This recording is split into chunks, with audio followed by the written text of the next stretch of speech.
Keith Martin here at the Silver Collector Car Auction in Portland, Oregon, and I've got the man who owns this company, Mitch Silver, next to me. Mitch, how long have you been doing this? Well, Keith, I've been doing these auctions for it'll be 30 years in December, so I'm counting it 30 years. Now, I understand you were a college professor. How did that life prepare you for a life auctioning cars?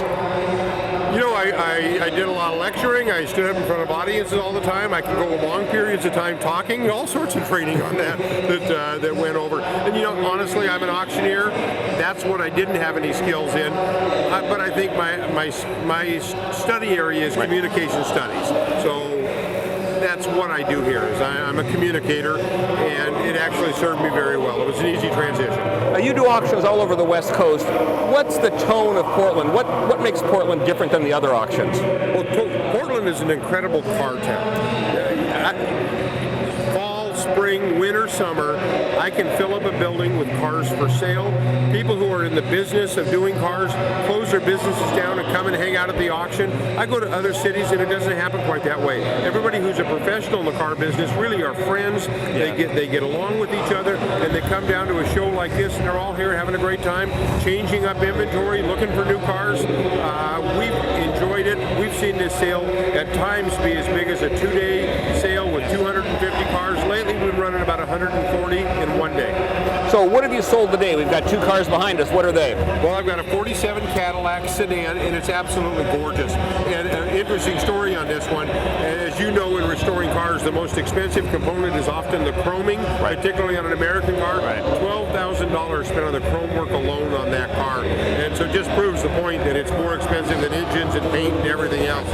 The car's gorgeous. It changed hands a little over $20,000. And then behind me is an early Ford V8, a 1935 two-door sedan, and we sold that car for just under $17,000. It's not quite as nice as the Cadillac, but two beautiful examples of cars, the fat-fendered Cadillac, and then of course the early Ford V8. I'm going to ask you two tips now for a buyer and a seller. So what's the most important thing that you would tell somebody coming here to buy a car? Well, I would say ask questions.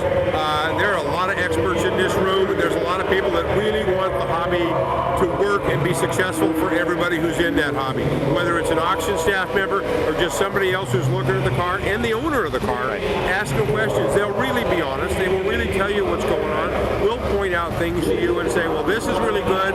This you should know about. You know, it may be something that's going to be expensive to fix, and we would tell them that. So asking questions and talking to those around you, that's what I would tell a seller.